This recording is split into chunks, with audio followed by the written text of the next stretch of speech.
Muito boa tarde para você, no ar o Boletim Legislativo desta segunda-feira, dia 2 de dezembro de 2024. Vamos juntos com informação e prestação de serviço. E um dos destaques do programa de hoje é a campanha Dezembro Laranja, que alerta para os cuidados necessários para evitar o câncer de pele. Tem ainda as informações sobre um projeto aprovado pelos vereadores que autoriza a criação da Loteria Municipal. Então fica por aí, porque daqui a pouco a gente traz todos os detalhes. A gente abre essa edição com informação sobre uma sessão solene realizada aqui na Câmara. A Associação Paulista de Medicina recebeu a medalha Mérito Legislativo. A entrega da honraria é uma forma de reconhecer o trabalho realizado pela entidade. Com 94 anos de história, sendo 70 deles atuando em São José dos Campos, a Associação Paulista de Medicina recebeu, em cerimônia realizada no plenário da Câmara, Medalha de Mérito Legislativo. A honraria é destinada a entidades, associações e instituições que se destacam pela relevância dos serviços prestados à comunidade joseense. A homenagem foi proposta pelos vereadores Dr. José Cláudio, Dulce Rita, Fernando Petiti e Walter Hayashi. Nesses 70 anos trouxe educação continuada, melhoria na formação, trabalhos científicos e a união dos médicos. Então, o reconhecimento, essa medalha do Mérito Legislativo, é muito merecida pelo trabalho que a Associação Paulista de Medicina, a APM, agora com o Dr. Walter Miyamoto, presidente, desenvolve na cidade. A importância também é o trabalho, que é não só para a classe médica, mas é para a cidade, é para várias atividades que vai expandindo, que faz um porto seguro, faz uma âncora da saúde em São José dos Campos através da PM. Esse suporte é muito importante, não só para os médicos, mas para a gente também. Fundada em setembro de 1930, em São Paulo, a Associação Paulista de Medicina foi a segunda entidade médica representativa do Estado. Com o objetivo de representar os médicos da capital e do interior, a entidade conta hoje com 14 distritais e mais de 60 regionais. E São José dos Campos é uma delas. Criada em 1954 por 35 médicos, boa parte deles que atuavam em sanatórios para tuberculosos. Representante dos associados da APM na cidade, Dr. Itamar Cópio ressaltou o envolvimento da entidade em São José dos Campos. É uma associação que tem prestado grande serviço à coletividade de São José dos Campos e representa os profissionais, atuando em todo o segmento, quando foi falado, a questão da saúde pública, nas questões científicas e tudo mais. Então é importante e extremamente a Câmara outorgar essa medalha de mérito legislativo. A honraria foi entregue para o médico Walter Miyamoto, presidente da Associação Paulista de Medicina de São José dos Campos. Ele destacou a importância de receber a medalha de mérito legislativo para a entidade. Esse evento para nós é um marco muito importante, né, de reconhecimento. São 70 anos da Associação Paulista de Medicina de São José dos Campos, que foram construídas com muito trabalho, dedicação. E o mais importante, essa nossa conexão com a nossa população, que a gente tem cada vez mais interesse em fazer. A gente não quer uma sociedade, uma associação que esteja longe da nossa população. E com isso, a gente tem mais energia e impulso para cada vez mais aproximar da nossa população, né? Para Walter Miyamoto, a honraria também é um estímulo a mais para que a associação continue desempenhando seu trabalho pelos próximos 70 anos em São José dos Campos. A gente fala que a gente não é nada se a gente não tiver o passado, né? Então esse é um trabalho de muitas pessoas que vieram antes da gente e para nós fica aí a nossa missão de continuar cada vez melhorando muito a cada dia, né?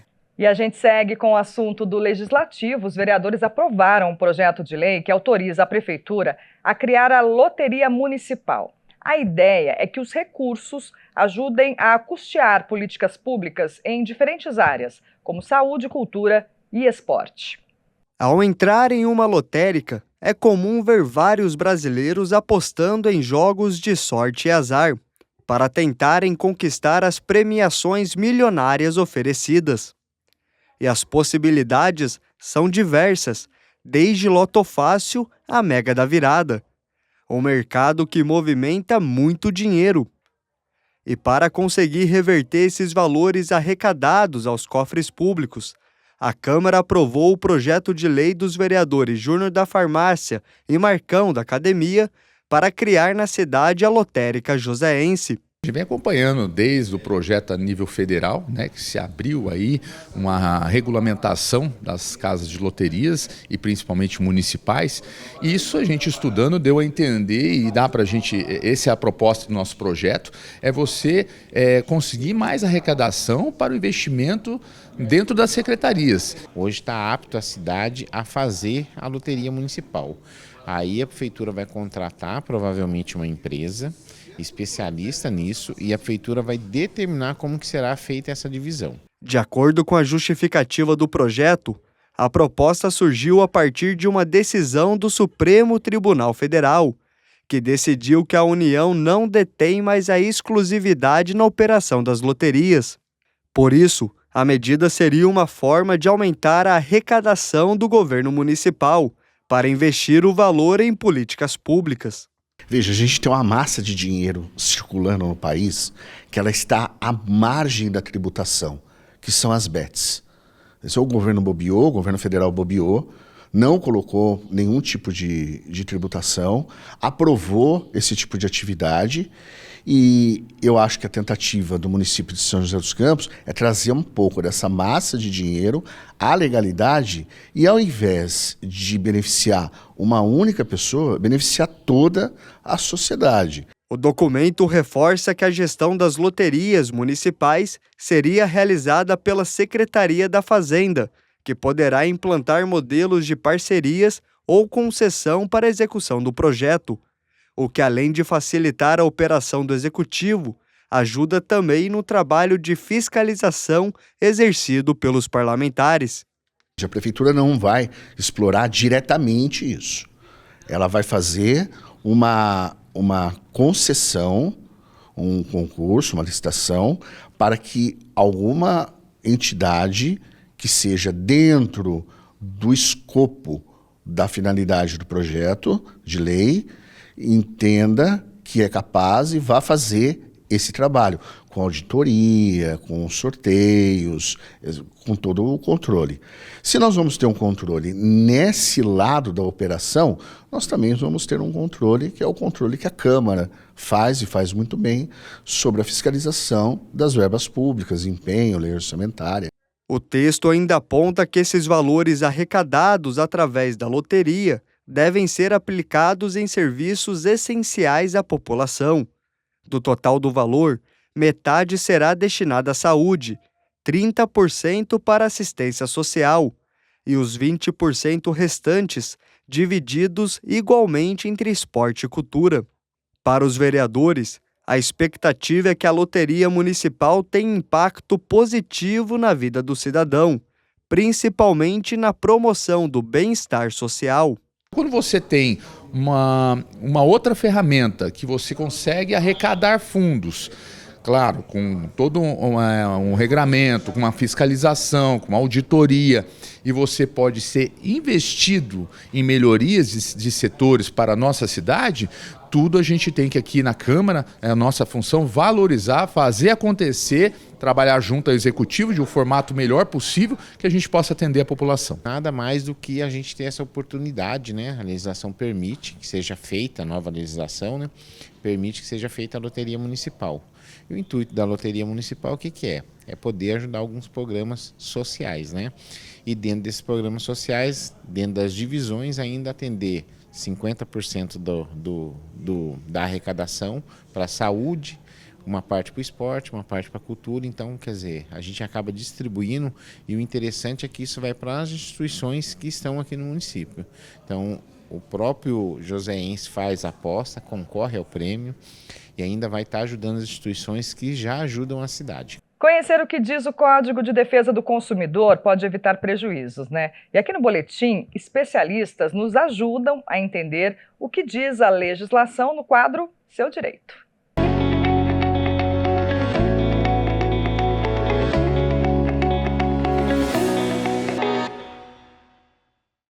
Estamos chegando com mais um episódio do quadro Seu Direito. Nosso compromisso é te deixar bem informado sobre a legislação, viu? Sabe aquelas feiras, bazares e eventos temporários que acontecem esporadicamente aqui na cidade? Então, será que as regras do Código de Defesa do Consumidor também se aplicam a esses eventos? E aí? Qual é o seu direito? Os direitos dos consumidores nesse tipo de transação são os mesmos. O consumidor tem direito a acesso à informação sobre o produto que ele está comprando, tem direito à emissão de nota fiscal. E quando se trata de produtos não duráveis, por exemplo, produtos perecíveis, alimentos, eles têm direito a reclamar num prazo de até 30 dias. Quando se trata de produtos duráveis, por exemplo, eletrodomésticos, o prazo para reclamar de eventual vício do produto ele é de 90, é um pouco maior. Mas os direitos basicamente são os mesmos, a emissão de nota fiscal, a qualidade do produto, que é essencial.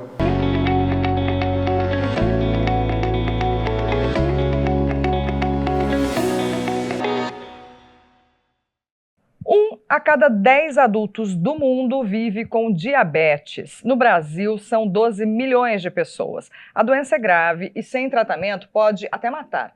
Por isso, a comunidade médica alerta para os cuidados necessários. Simples mudanças de hábitos podem fazer a diferença. Desde os 16 anos, quando descobriu que tinha diabetes tipo 1, a rotina da Lúcia é assim: aplicação de insulina, remédios e controle constante da glicemia. E hoje, aos 59, com todos os cuidados, ela consegue levar uma vida ativa e saudável. Nós que somos diabéticos hoje temos muita variedade, tem tudo na nossa mão. Então é o cuidado, porque ele é traiçoeiro, ele é lento, e as consequências que a gente vê de muitas pessoas hoje que não se cuida, que talvez o organismo também daquela pessoa é mais difícil. O meu organismo, ele se adaptou, fez com que eu tivesse uma vida.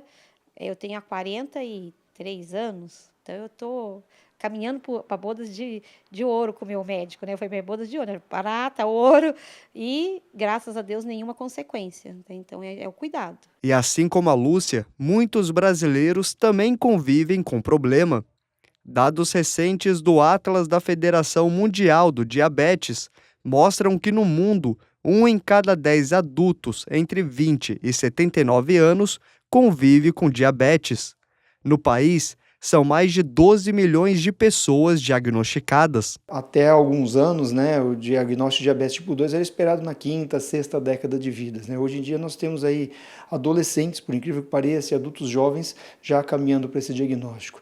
E em comum, entre todos esses diagnósticos precoces, está a obesidade e o padrão alimentar muito ruim, muito inadequado em termos de alimentos saudáveis e alimentos ricos em calorias e açúcares. Existem 2 tipos principais de diabetes, o tipo 1, como o de Lúcia, e o tipo 2, mais comum, onde o corpo não produz a insulina suficiente no organismo.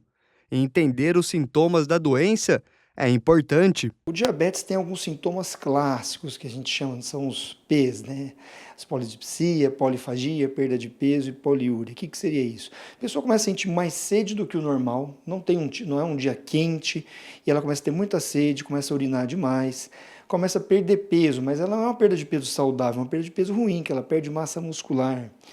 E começa a acordar à noite para urinar assim do nada.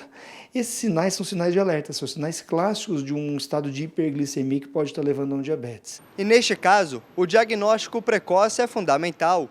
No mundo, metade das pessoas com diabetes não sabem que tem a doença.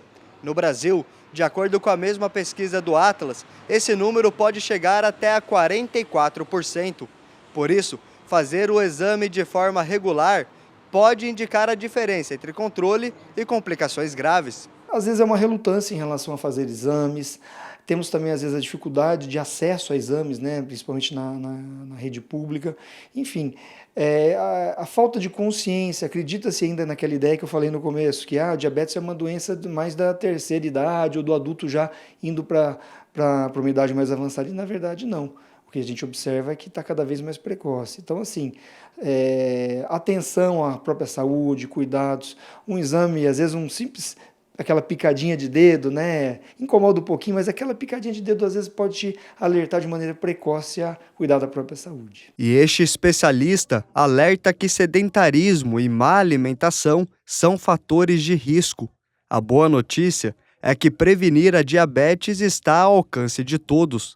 Manter hábitos saudáveis, praticar exercícios e evitar o excesso de peso podem ajudar a evitar a doença. Exercícios regulares, ou seja, combater o sedentarismo, né? Um padrão alimentar mais adequado, fugir um pouco de fast food, de alimentos ricos em carboidratos e açúcares, dos doces, né? Os tão vilões, mas é que, na verdade, o doce ele é para ser consumido com bastante moderação. Então, evitar ter uma dieta saudável, uma prática de exercícios regulares, controle do peso e da composição corporal são extremamente importantes e eficazes. E lembra da Lúcia, que a gente conheceu no começo da matéria? Para quem já tem a diabetes, ela reforça: não significa o fim do mundo. A persistência e cuidado são peças-chave para conviver com a doença. Se amar primeiro e falar, eu preciso cuidar disso, o que está dando errado, o médico junto, eu acho que a parceria do médico é importante a todo momento, que nem meu médico me acompanha, eu ligo para ele, doutor, porque eu estou tendo hipoglicemia, opa, vamos mudar a dose aqui, você está correndo muito, está ficando sem comer. Então, é essa parceria que dá certo e não tem nada que atrapalhe a vida, não. É bola para frente.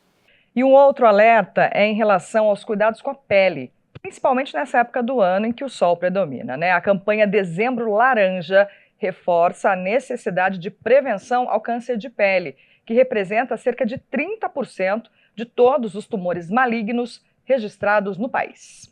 A rotina de cuidados com a pele de Sandreli é sagrada. Todos os dias ela lava o rosto e passa o protetor solar. Esse zelo tem motivo. Sandreli foi diagnosticada com câncer de pele há 3 anos e precisou passar por cirurgia. No começo, o nariz muito vermelho. Aí, depois, passado um tempo, começaram as feridas. E a ferida sangrava, não cicatrizava. Eu usei várias pomadas, tomei vários medicamentos e nada. Aí, procurando vários dermatologistas e nenhum conseguiu o diagnóstico correto. Aí, a última dermatologista, contei todo o procedimento que eu já havia feito, né? Aí ela falou assim, então a última opção, a biópsia. Aí fizemos a biópsia, aí constou, câncer de pele. Mas antes do diagnóstico da doença, ela não costumava ter todo esse cuidado. Quando ia à praia, ficava horas exposta ao sol, sem proteção. Quando a gente é mais jovem, a gente, né, não pensa nessas coisas. Muito sol, eu ficava mais em Caraguá do que aqui. Meu marido comprou um apartamento lá e a gente ficava lá direto. E eu passava para ir à praia, tudo, mas não retocava. Entrava na água, tudo, né, suor. O câncer de pele é o tipo de câncer mais frequente no Brasil e chega a cerca de 33% de todos os diagnósticos do país. Por ano, são registrados 185 mil novos casos de câncer de pele, segundo o Instituto Nacional do Câncer. O principal motivo é a exposição excessiva ao sol. O Brasil é um país que tem uma tradição de trabalho rural. A imensa maioria da população trabalhou na roça, vamos ser bastante claros. O sol na roça, tomado há muitos anos atrás, ele vai provocar alterações de pele tipo câncer agora, 20, 30, 40 anos atrás. Então, por exemplo, a nossa cidade, né, nós estamos no Vale do Paraíba, era uma região cafeeira, de agricultura, então nós temos muita gente que trabalhou ao sol sem proteção nenhuma. Isso eu estou falando nos anos 1930, 40, 50 anos atrás, 60 anos atrás, 30 anos atrás, e agora que vai aparecer o câncer. De acordo com o Ministério da Saúde, o câncer de pele ocorre quando as células se multiplicam sem controle. Além do sol, existem outros fatores que causam a doença, que pode se desenvolver em 3 tipos. O mais frequente chama carcinoma basocelular, porque ele vem das células da camada basal da pele. Ele tem algumas características e localizações. Ele geralmente aparece do lábio para cima, geralmente no rosto. E as características dele são pelotinhas que crescem devagar, sangram, faz uma feridinha, não cicatriza, demora mais do que 15, 20 dias. Essa é a principal característica do carcinoma basocelular. O outro é o carcinoma espinocelular. Ele vem de uma camada da pele mais profunda, no rosto ele dá no lábio inferior para baixo, geralmente, e ele provoca feridas ou verrugas que crescem e que sangram também. Esse é o segundo. E o terceiro é o melanoma. O melanoma, caracteristicamente, aparece como pintas escuras. Então, são aquelas pintas que podem mudar de cor, de tamanho, de aspecto e sangrar. Isso pode ser um melanoma. Este mês é dedicado à prevenção da doença, com a campanha Dezembro Laranja. O objetivo é alertar a população sobre a importância de identificar os sinais para o diagnóstico precoce. Se nós descobrimos um câncer no início, o tratamento vai ser muito mais simples. Na maioria das vezes é somente uma cirurgia com anestesia local. Às vezes nem precisa dar pontos ou então pontos pequenos. Quando a lesão cresce, o que acontece? É mais difícil de retirar, eu tenho que retirar mais pele, é mais difícil de fechar, às vezes eu tenho que fazer cirurgias tipo plástica e se o câncer já cresceu, ele pode ter disseminado para outros lugares. E foi graças à descoberta da doença logo no início que Sandreli venceu o câncer. Hoje, ela segue à risca as orientações médicas, como o uso diário de protetor solar e evitar exposição ao sol entre 10 horas da manhã e 4 horas da tarde. Levanto cedo, lavo o rosto, muito protetor, e eu trabalho, e a luz, as lâmpadas também, não é só o sol, e eu levo o protetor no meu serviço e sempre que eu lembro, vou retocando. É hora de conferir as vagas de emprego abertas no PAT, nesta segunda-feira. O PAT, Posto de Atendimento ao Trabalhador de São José dos Campos, tem oportunidades de emprego para analista administrativo, assistente de vendas, atendente de cafeteria, atendente de lanchonete, atendente de padaria, auxiliar contábil, auxiliar de cozinha, auxiliar de escrituração fiscal, auxiliar de lavanderia, auxiliar de limpeza, auxiliar de logística, auxiliar de mecânico de autos, auxiliar técnico de refrigeração, auxiliar técnico na mecânica de máquinas, carpinteiro, carpinteiro de obras, churrasqueiro, consultor de vendas, copeiro de hospital, cozinheiro geral, eletricista, eletricista de manutenção industrial, empregado doméstico diarista, engenheiro orçamentista, fresador CNC, garçom, gerente administrativo de lanchonete, greidista, lavador de veículos, manobrista, marteleteiro, mecânico de manutenção de máquina industrial,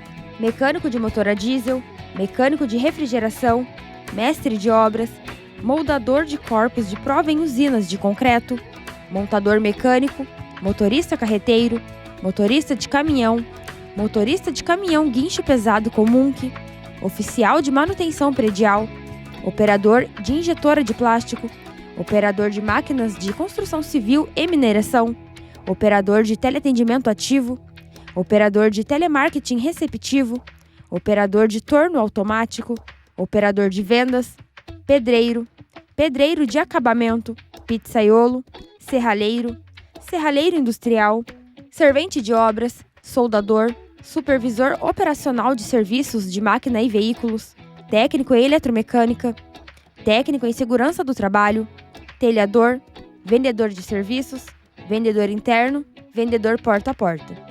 Ainda há vagas para pessoa com deficiência nos cargos de auxiliar de escritório e operador de telemarketing. Para se candidatar é fácil, é só comparecer ao PAT levando RG, CPF, carteira de trabalho e o cartão cidadão. O PAT fica na Praça Afonso Pena, número 175, no centro. A relação entre saúde mental e redes sociais tem sido cada vez mais estudada. E agora, um levantamento apontou que 45% dos casos de ansiedade entre jovens com idades de 15 a 29 anos podem estar relacionados ao uso das plataformas. Em 2020, a Marília decidiu abandonar as redes sociais. A razão? Queria passar mais tempo conectada com a vida real. Eu comecei a pensar muito sobre o que eu estou levando, o que realmente é importante na minha vida, o que não é. Foi um momento de muita reflexão mesmo. E eu decidi excluir as redes sociais porque eu vi que não estava me agregando em nada. Ao tomar a decisão, ela encontrou mais tempo para fazer o que ama e até descobrir novos prazeres. No teatro e futebol, que é minha paixão desde criança, passei a ler muito mais do que eu já lia, né? Pensar sobre coisas, não pensar. Acho que a gente tem tanta coisa, né? Tanta coisa, o mundo é tão grande, tantas culturas, tantas formas de pensar, de ver, de agir, descobrir, é tão bom, né? Eu acho que eu resgato isso a todo momento mesmo. Mas a Marília pode ser considerada uma exceção. Hoje, a maior parte dos brasileiros utiliza as mídias sociais, o que tem, inclusive, afetado a saúde mental das pessoas. Pesquisa divulgada pelo Instituto Cactus mostra que 45% dos casos de ansiedade em jovens de 15 a 29 anos estão diretamente relacionados ao uso excessivo das plataformas. É uma parcela muito curta da vida das pessoas. Então, você tomar, por exemplo, um adolescente, tomar isso como uma referência, fica uma referência meio que quase inalcançável. Isso gera um processo de frustração constante, que aí vai atingindo a tua autoimagem, que aí vai atingindo a tua ansiedade, que aí você vai tendo toda uma noção distorcida do que é real e do que é fictício. Outro problema levantado pela pesquisa é a busca por validação. Cerca de 40% dos entrevistados admitem que a autoestima está atrelada ao número de curtidas e comentários que recebem nas postagens. Essa exposição constante é provocada pelas notificações. Por isso, este especialista em marketing afirma que é preciso saber controlar os estímulos. Todo celular você consegue controlar quais notificações você deseja receber. Então existem notificações que você não precisa ficar recebendo. Uma pessoa publicou uma foto próxima de você, uma pessoa marcou você numa foto, você não precisa receber essa notificação a todo tempo. Então acho que é um primeiro espaço, se você não quer sair das redes sociais, você entende que aquilo é importante para você ainda, acho que você controlar as notificações é importante. Até mesmo porque elas são feitas para fazer com que você gaste mais tempo. Então acho que o que o usuário precisa saber, o que as redes sociais elas querem de você, é o seu tempo. O bullying virtual é outro desafio crítico das redes sociais. Aproximadamente 27% dos jovens brasileiros sofrem com essa forma de violência digital, que pode causar impactos duradouros na saúde mental e no desenvolvimento pessoal. O bullying virtual eu acho que é uma das coisas mais drásticas que pode acontecer na vida de um adolescente. Eu já tive algumas questões aqui no consultório. Os danos, o prejuízo não acaba na hora. Por mais que se resolva, não acaba na hora. Então, assim, acho que o fator incontrolável do bullying virtual faz com que ele seja até mais perigoso do que o bullying real, aquele bullying físico.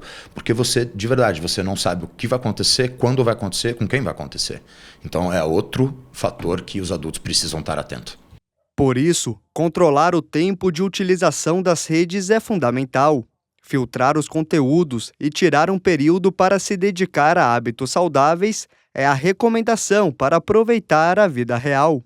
A internet ela te traz uma artificialidade nessas questões. Então ela te dá uma bazuca de um monte de coisa, de estímulo. E eu voltar para a realidade é um baque muito grande, é muito diferente. Então eu reeducar o meu cérebro, eu insistir em atividades, seja atividade física, artística, com amigos, e voltar a sentir sabor, eu vou conseguir jogar um pouco de equilíbrio entre o real e o virtual. A gente confere agora como ficam as temperaturas na previsão do tempo. A semana começa com um tempo quente e durante a tarde a possibilidade de chuva.